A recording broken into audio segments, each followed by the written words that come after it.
ለማደሪያነት የማይመች ማንነት፣ ለማደሪያነት የማይመች ሕይወት ካለን እግዚአብሔር በእኛ ላይ ልምጩን ያነሳል ነው።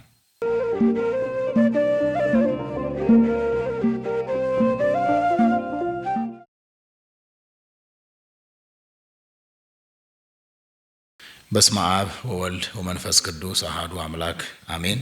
እንኳን ለጌታችን ለመድኃኒታችን ለኢየሱስ ክርስቶስ አብይ ጾም 3ኛ ሳምንት እንኳን በሰላም አደረሳችሁ። ምኩራብ ማለት በኦሪት በአባቶቻችን ዘመን መስዋዕት የሚያቀርቡበት፣ ጸሎታቸውን ወደ እግዚአብሔር የሚያቀርቡበት፣ እንዲሁም የተለያዩ ለእግዚአብሔር የሚቀርቡ ቁርባናትን የሚያቀርቡበት እንዳሁኑ ዘመን ቤተ ጸሎት እንደምንለው እንዳሁኑ ዘመን እንደ ቤተ ክርስቲያን ያለ እግዚአብሔር በረድኤት የሚያድርበት ስፍራ ነው። ምኩራብ ኮረበ ሰራ ከሚል የወጣ ዘር ነው። ምኩራብ ማለት እንደ ኮረብታ እንደ ተራራ የተሰራ ሰቀላማ ቦታ ወይም ቤት ማለት ነው። ይህ ምኩራብ እስራኤል ተማርከው ፋርስ ባቢሎን ከወረዱ በኋላ በየቦታው የጸሎት ስፍራ ሰርተው ቀደምት እስራኤል ዘስጋ ፋርስ ባቢሎን ከወረዱ በኋላ በተለያየ ስፍራ ቤተ ጸሎት ሰርተዋል። ቤተ ጸሎት ገንብተዋል። መስዋዕት የሚሰዉበት፣ ቁርባን የሚያቀርቡበት፣ ጸሎት የሚጸልዩበት ማለት ነው። 42 ያህል ቤተ ጸሎት ወይም ምኩራብ የምንለው በቀደምት በኦሪታውያኑ በአይሁድ ዘንድ በአብርሃም ልጆች ዘንድ ነበረ። ይህ ሳምንት የአብይ ጾም 3ኛው ሳምንት ምኩራብ ይባላል።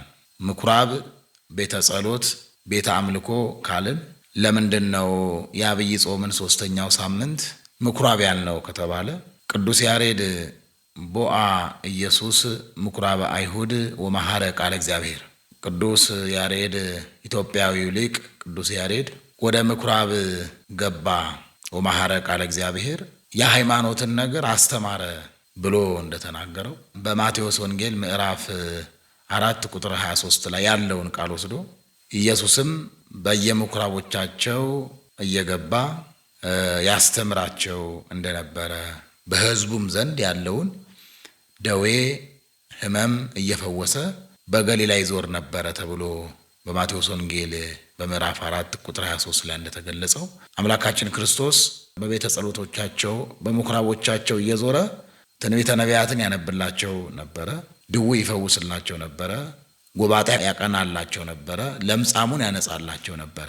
ይህ ሳምንት ቅዱስ ያሬድ ምኩራብ ብሎ የሰየመው አንደኛ አምላካችን ክርስቶስ ወደ አይሁድ ወደ እስራኤል ቤተ ጸሎት ቤተ አምልኮ ወደ ምኩራብ መግባቱን በማውሳት ወደ ምኩራብም ከገባ በኋላ በዛ የሚኖሩ አንካሶችን፣ ጎባጦችን፣ ለምጻሞችን፣ የማይናገሩትን ማየት የተሳናቸውን ሙሉ መፈወሱን የሚነገርበት ሳምንት ስለሆነ ምኩራብ ብሎታል።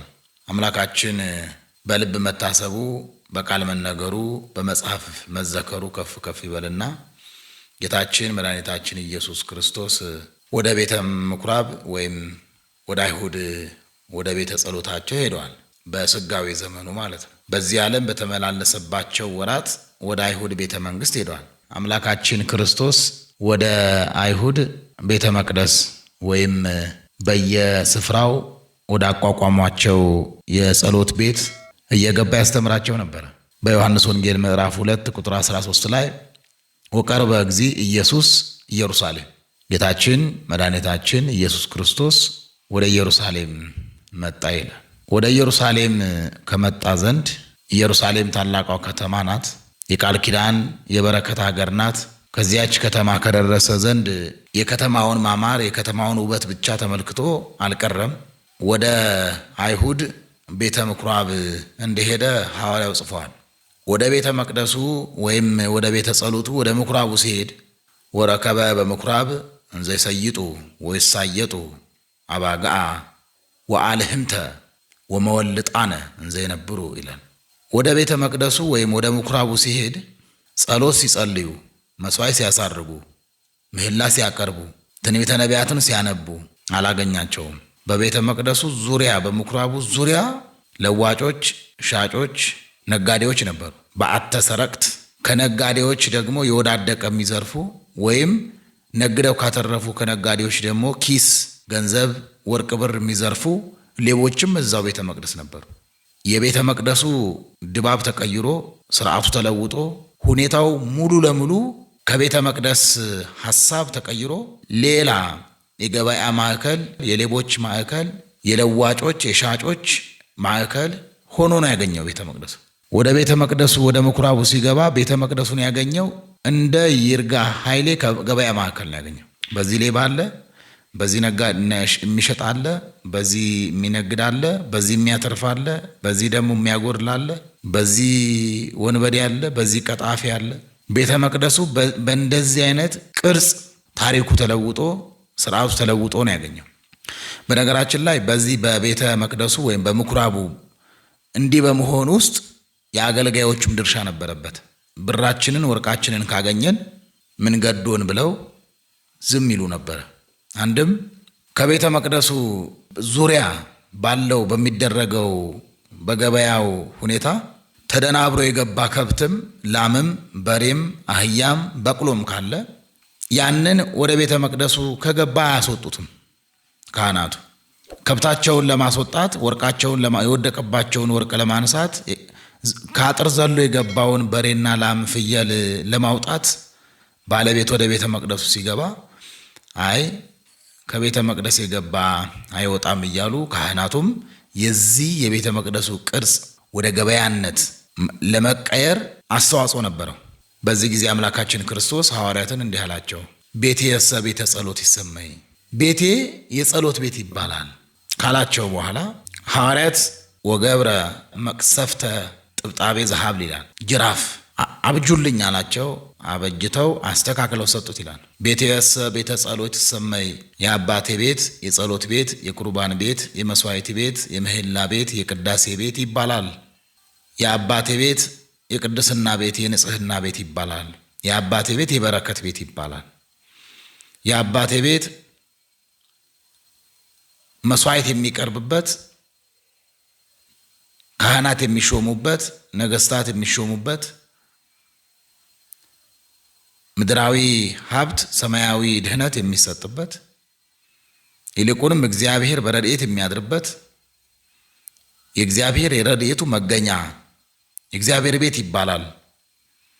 አንትሙሰ ረሰይክምዎ በአተ ፈየት፣ እናንተ ግን የሌቦች የወንበዴዎች የሻጮች የቀማኞች ዋሻ አደረጋችሁት ብሎ ወገፍታአ ማዕዳቲሆሙ ይነግዱባቸው ይለዋወጡባቸው የነበሩትን ድርድሮቹን ሙሉ አፈረሰባቸው።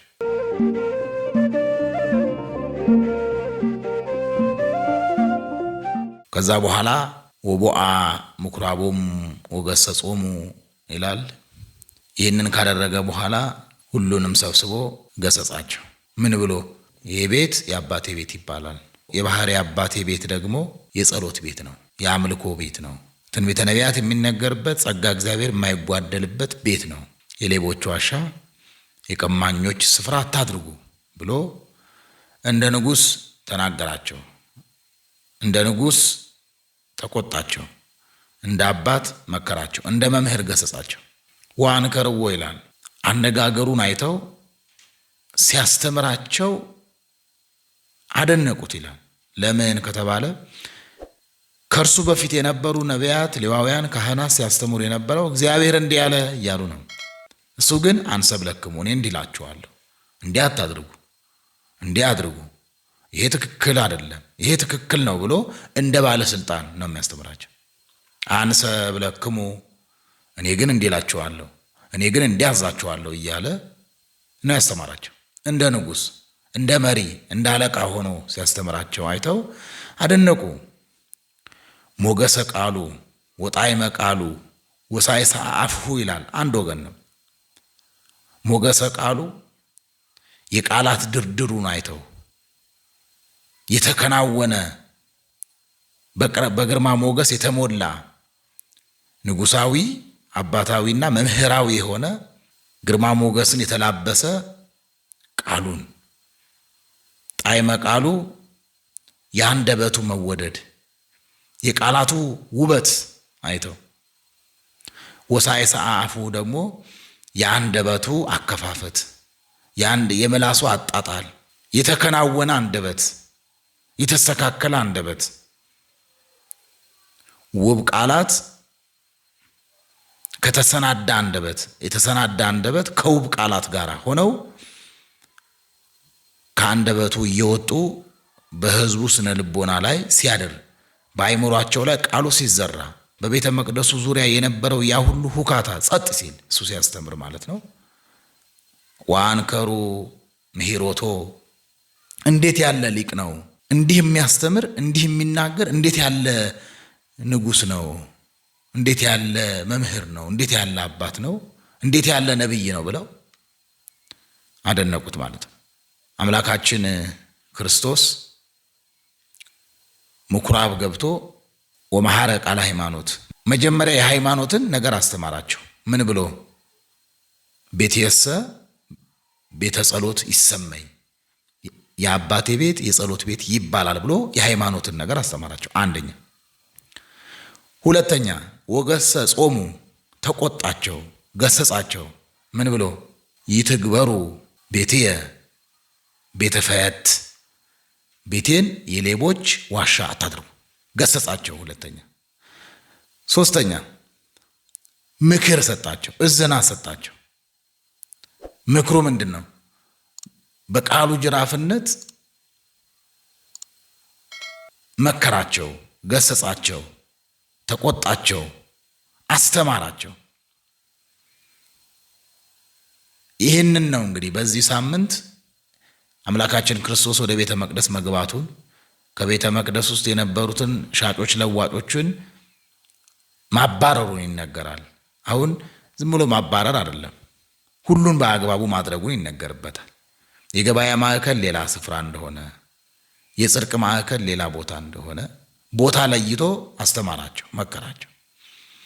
እንደገናም በሕዝቡ መካከል የነበረውን ደዌ ያለባቸው፣ ሕማም ያለባቸው ማለትም አንደበታቸው የተያዘ፣ ዓይናቸው ማያይ የፈዘዘባቸው፣ ወገባቸው የጎበጠባቸው፣ እግራቸው ሽባ የሆኑትን፣ በለምጽ የተመቱትን እነዚህን ሙሉ አንድ አድርጎ ፈውሷቸዋል። በምኩራብ ጎባጦችን አቅንቷል፣ ለምጻሞቹን አንጽቷል።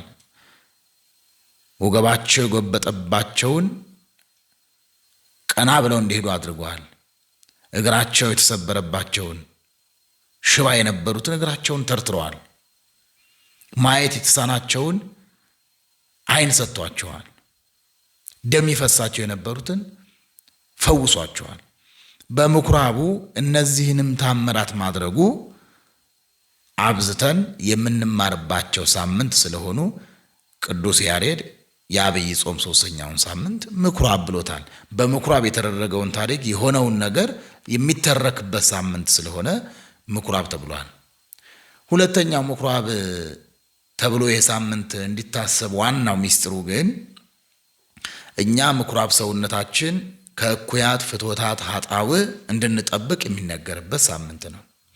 አምላካችን ክርስቶስ ወደ ቤተ መቅደሱ ሲሄድ ሌቦች፣ ሻጮች፣ ለዋጮች ቦታቸው ባልሆነ ስፍራ ላይ ተገኝተው የቤተ መቅደሱን ስርዓት፣ የምኩራቡን ስርዓት ሲለውጡ ታይቷል። ዛሬም እኛ የእግዚአብሔር መንፈስ ቅዱስ ማደሪያዎች ነን ማለት ምኩራብ ሰውነታችን፣ ምኩራብ ነፍሳችን የእግዚአብሔር ማደሪያ ናቸው። በምኩራብ ሰውነታችን፣ በምኩራብ ነፍሳችን እግዚአብሔር በእኛ ላይ ከብሮ እንዲኖር፣ ነግሶ እንዲኖር የምንማርበትም ሳምንት ነው። ዛሬም ደግሞ የእኛ ምኩራብ ስጋችን፣ ምኩራብ ነፍሳችን ደግሞ በዓለም ላይ ከመኖራችን የተነሳ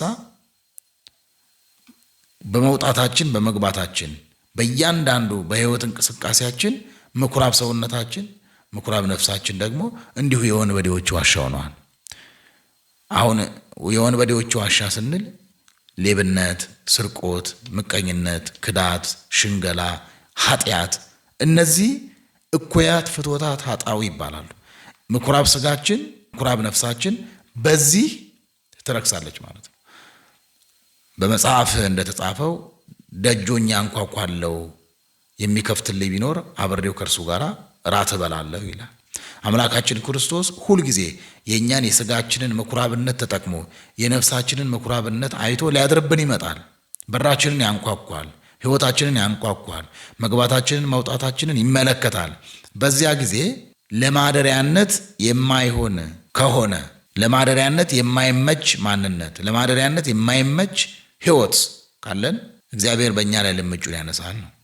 ስለዚህ ምኩራብ ሰውነታችንን ምኩራብ ነፍሳችንን የቀና የረታ እንድናደርግ የምንማርበት ሳምንት ስለሆነ ምኩራብ ተብሏል ማለት ነው። ይሄ ሳምንት